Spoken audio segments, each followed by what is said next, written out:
Halo sobat-sobat curhat kuy. Gimana nih kabar kalian? Semoga baik-baik aja ya. Amin.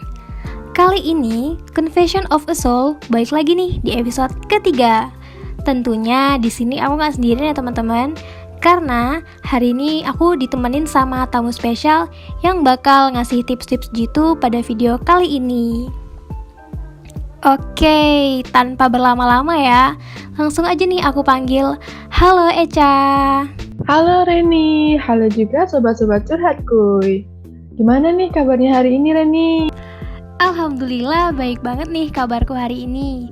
Dan tentunya aku excited banget sama pembahasan hari ini yang pastinya bakal seru banget. Kalau kamu sendiri gimana nih kabarnya, Cha? Alhamdulillah kabarku baik juga nih. Sama kayak kamu, aku juga excited banget sama pembahasan hari ini. Oke, by the way, memangnya Confession of a Soul episode ketiga ini kita bakal bahas apa sih, Cha? Confession of a Soul hari ini bakal bahas tentang self-help. Wow, keren banget tuh pasti. Berarti kita bakal bahas tips-tips menangani berbagai masalah dalam kehidupan sehari-hari secara mandiri gitu ya? Bener banget Reni, kurang lebih seperti itu ya. Tapi aku juga mau sharing nih apa itu self-help atau yang mungkin orang-orang banyak menyebutnya dengan self-healing.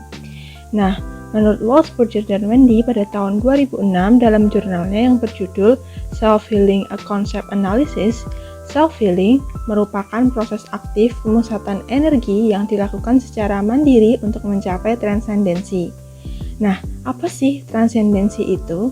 Transendensi adalah keadaan ketika kita mencapai kesadaran diri. Nah, kemudian yang menjadi salah satu tujuan dari self-healing ini adalah harmonisasi rebalancing energy, yaitu kondisi ketika kita mengalihkan energi yang sebelumnya terpusat di permasalahan kita menjadi energi yang terfokus di teknik healing itu sendiri. Hal ini biasa disebut rechanneling energi. Tujuannya untuk dapat menciptakan harmonisasi energi yang positif supaya dapat membantu mencapai transendensi itu tadi. Nah, gitu. Wow, keren banget Ca penjelasannya. Ini menurut aku walaupun cukup saintis, tetap mudah dipahami sih. Jadi gak sabar deh sama pembahasan utamanya. Wah, aku sendiri juga udah gak sabar banget nih dengerin curhatan dari sobat-sobat curhat kuy. Oke deh, kalau gitu untuk menghemat waktu, langsung aja yuk kita mulai pembahasan curhatan dari sobat-sobat curhat kuy. Yuk. Oke, masuk ke curhatan pertama nih.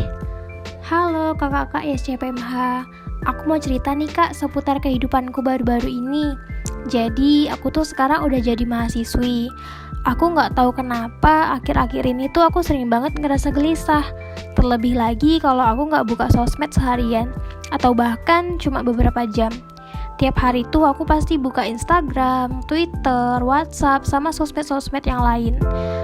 Kadang aku ngelakuin hal tersebut tuh tanpa tujuan. Jadi ya cuma scroll aja tanpa tahu apa yang sebenarnya aku cari. Aku nge-scroll cuma buat ngilangin rasa gelisah yang ada dalam diri aku. Tiap bangun pagi pun, hal yang pertama kali aku lakuin adalah ya buka handphone buat ngecek notifikasi ataupun berita biar aku nggak ngerasa ketinggalan info terupdate gitu. Aku nih kenapa ya kak? Aku pengen deh jauh dari perasaan gelisah ini.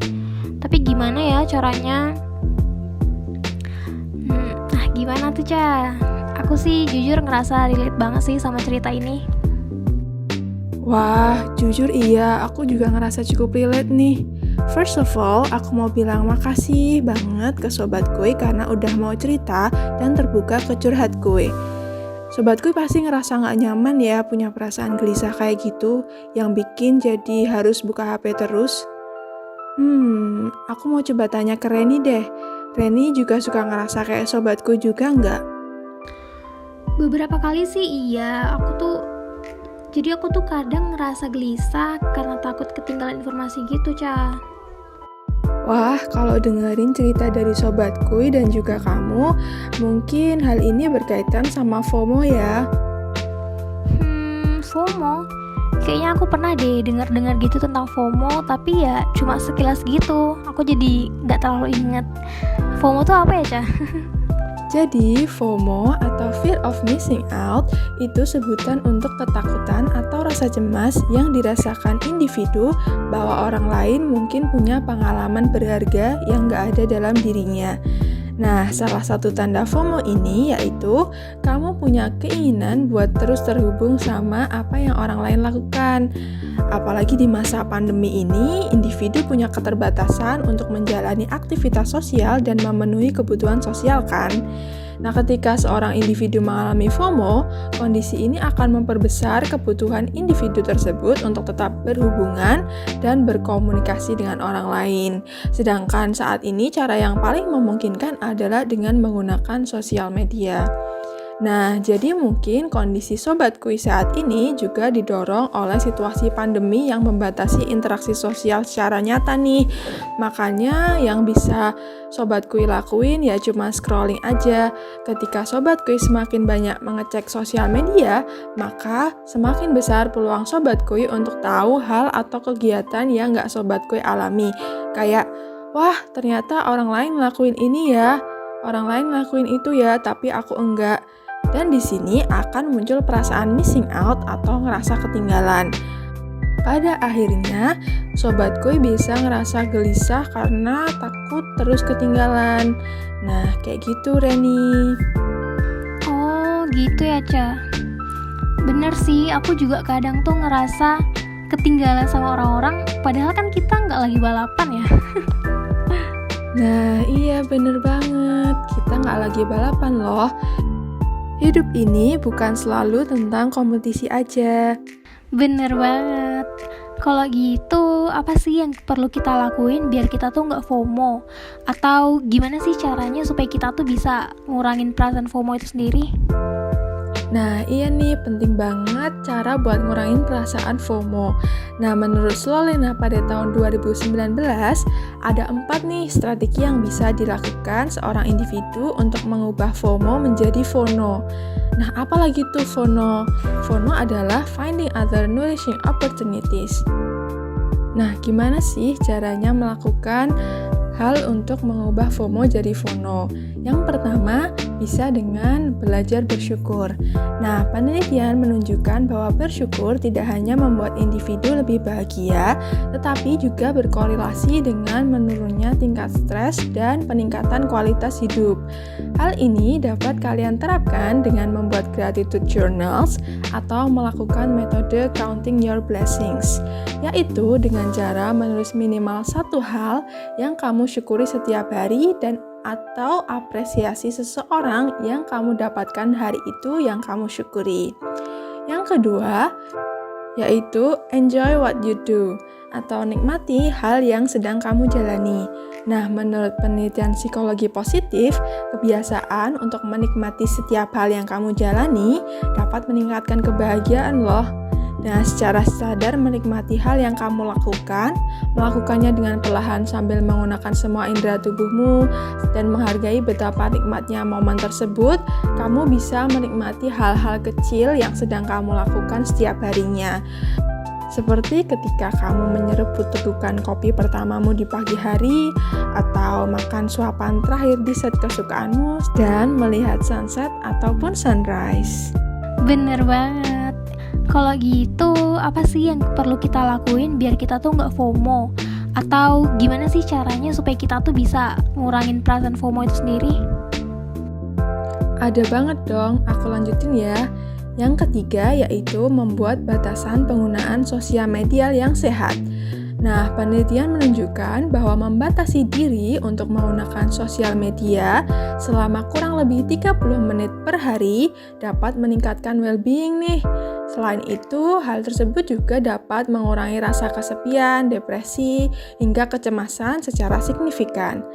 Kamu bisa mencoba membatasi penggunaan media sosial dengan membuat alarm 30 menit ketika menggunakan handphone untuk mencegah doom scrolling atau menelusuri media sosial secara terus-menerus. Atau kamu juga bisa meletakkan handphone di ruangan lain ketika hendak tidur nih. Hal ini untuk mengurangi keinginanmu menggunakan handphone sebelum tidur atau menjadikannya sebagai hal yang pertama kali kamu lakukan di pagi hari. Nah, cara lain untuk membatasi penggunaan sosial media adalah dengan melakukan detox sosial media. Jadi, itu tadi cara-cara yang dapat kita lakukan untuk mengatasi FOMO. Emang gak mudah dan instan sih, tapi kita bisa coba untuk menerapkannya secara perlahan-lahan. Wah, makasih banyak Eca buat tipsnya. Bener banget nih teman-teman. Buat berubah ke arah yang lebih baik itu pastinya nggak instan dan butuh proses. Jadi kita tuh sebaiknya jangan terlalu memaksakan diri dan terburu-buru ya. Because baby step is still a progress. Semangat ya buat sobat Kuy dan teman-teman lain yang lagi berusaha ngatasin FOMO. Yup sih, bener banget Reni. Semangat juga ya untuk sender Sobat Kuy. Oke, aku mau bacain kasus yang berikutnya ya, Ca. Boleh banget dong, silahkan Reni. Halo Kak, kenalin nama aku Sheila. Aku mau curhat dong Kak. Akhir-akhir ini tuh aku sering banget gak bisa tidur karena aku ngerasa cemas sama banyak hal.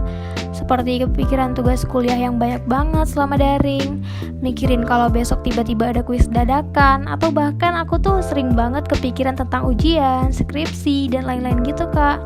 Padahal semua itu masih jauh banget. Sebenarnya semua pikiran yang ada itu udah muncul sejak aku masih maba sih Kak.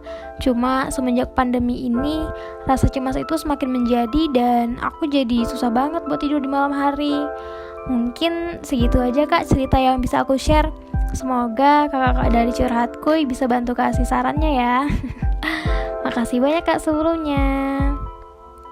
Oke, itu adalah curhatan dari Sheila nih Ca. Halo juga Sheila. Sebelumnya terima kasih banyak ya karena udah cerita sama Curhat Kuy. Sebenarnya aku sendiri juga kadang mengalami hal yang sama seperti yang kamu alami sih. Hari-hari cemas, apalagi pas pandemi gini kan ya. Makin banyak aja kecemasan yang mulai muncul dan akhirnya tidak jarang hal ini mengganggu aktivitas sehari-hari kita. Salah satunya mungkin mengganggu jam tidur kita seperti yang kamu alami dan jujur aku sendiri juga ngalamin sih. Kalau kamu sendiri gimana Reni? Pernah mengalami hal yang sama kayak Sheila dan aku nggak? Waduh, jujur aku sendiri juga kadang ngalamin itu sih. Bahkan aku tuh kadang sampai nggak bisa tidur gitu sampai subuh. Sedih banget gara-gara itu. Wah, cukup parah juga ya Reni. Sepertinya hal ini memang gak jarang terjadi ya di kalangan mahasiswa, apalagi di masa pandemi saat ini. Iya, benar banget Ca. Sampai kadang tuh aku bingung harus gimana. Karena kalau lagi kambuh tuh kan pastinya pagi harinya aku jadi capek banget karena kurang istirahat. Nah, benar banget itu Reni. Tapi tenang, Curhat Kuy pasti punya solusinya. Wah, apa tuh solusinya? Gercep banget sih curhatku ini. Oke, langsung aja ya aku bahas nih tips mengatasi susah tidur karena merasa cemas yang berlebih yang sebelumnya pernah aku pelajari dari Dr. Andrew Weil dalam artikel yang ditulis oleh Jenna Fletcher pada tahun 2019. Jadi, menurut Dr. Andrew Weil, teknik ini dapat efektif untuk membantu mengurangi tingkat kecemasan, membantu seseorang untuk dapat tidur, mengatur rasa lapar, serta membantu mengontrol dan mengurangi respon ketika sedang marah. Nah, gimana sih caranya melakukan teknik ini? Tata cara dalam melakukan teknik ini kurang lebih seperti ini. Yang pertama, kita mengosongkan paru-paru dari udara. Yang kedua, mulailah menarik nafas secara perlahan sampai hitungan ke-4 detik. Yang ketiga, menahan nafas dari detik ke-5 sampai detik ke-7. Dan yang terakhir, mulailah membuang nafas melalui mulut sembari mengeluarkan suara pada detik ke-8. Nah, teknik pernafasan ini tadi dapat dilakukan sebanyak 4 kali. Dr. Weil juga merekomendasikan untuk menggunakan teknik ini 2 kali dalam sehari. Beliau juga menyarankan untuk tidak melakukan teknik pernafasan ini lebih dari 4 kali berturut-turut jika belum terlatih. Kemudian, beliau juga mengatakan bahwa dalam beberapa percobaan pertama, mungkin kamu akan merasa sedikit pusing setelah menggunakan teknik pernafasan ini. Oleh karena itu, beliau menyarankan untuk melakukan teknik ini ketika sedang duduk atau terbaring. Hal ini untuk mencegah timbulnya rasa pusing ataupun kemungkinan terjatuh. Nah, itu tadi tips dari Dr. Andrew untuk mengatasi susah tidur karena rasa cemas yang berlebih. Menurut kamu gimana nih Reni tipsnya? Wow, keren banget sih tipsnya. Simple dan bisa dilakuin di mana aja dan kapan aja. Keren banget, aku jadi gak sabar deh pengen nyobain juga biar aku bisa tidur nyenyak. Iya kan, aku juga ngerasain hal yang sama nih Reni. Dan aku udah merasakan banget sih manfaat dari teknik pernapasan tadi. Setelah mengenal tips ini, aku tuh jadi merasa lebih tenang dan lebih rileks, serta jadi lebih mudah untuk tertidur di malam hari nih.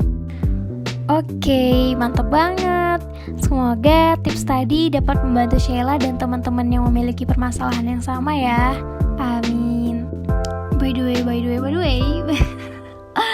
Gak kerasa banget nih kita udah ada di penghujung podcast nih, Ca. Loh, iya kah? Serius? Gak kerasa banget ya, karena pembahasannya ini asik dan seru banget tentang self-healing. Iya, seru banget sih tadi tuh. By the way, karena udah ada di penghujung acara, mungkin ada nih pesan-kesan dari kamu tentang pembahasan kita hari ini. Ada dong pastinya. Aku mau mengingatkan aja untuk mencoba membicarakan permasalahan teman-teman dengan psikolog atau psikiater jika dirasa membutuhkan bantuan expert. Ketika teman-teman merasa membutuhkan pertolongan profesional, go for it. Bukankah akan terasa lebih ringan dibandingkan menghadapinya seorang diri? Dengan pertolongan profesional, teman-teman bisa mendapatkan perspektif dan cara coping baru dalam menghadapi masalah teman-teman. Selain itu, teman-teman juga bisa merasa lebih lega ketika sudah menceritakan permasalahan teman-teman dengan orang lain. Gitu Reni. Kalau kamu sendiri ada pesan dan kesan juga nggak buat teman-teman Sobat Kuy? Wah, keren banget. Aku juga punya kesan sendiri nih teman-teman. Jadi setelah dengerin curhatan dari sobat-sobat curhat Kuy, aku jadi sadar deh ternyata aku tuh gak sendirian loh ngerasain FOMO. Dan setelah dengerin tips-tips dari Echa, aku jadi yakin banget kalau aku tuh pasti bisa ngatasin FOMO yang aku alamin. Keren banget Reni pesannya. Oke, mungkin sekian ya teman-teman pembahasan tentang self-help pada podcast Confession of a Soul episode ketiga. Terima kasih banyak ya teman-teman karena udah stay tune di sini sambil dengerin podcast kita. Dan kurang lebihnya mohon maaf. Sampai jumpa di episode-episode selanjutnya. Dadah!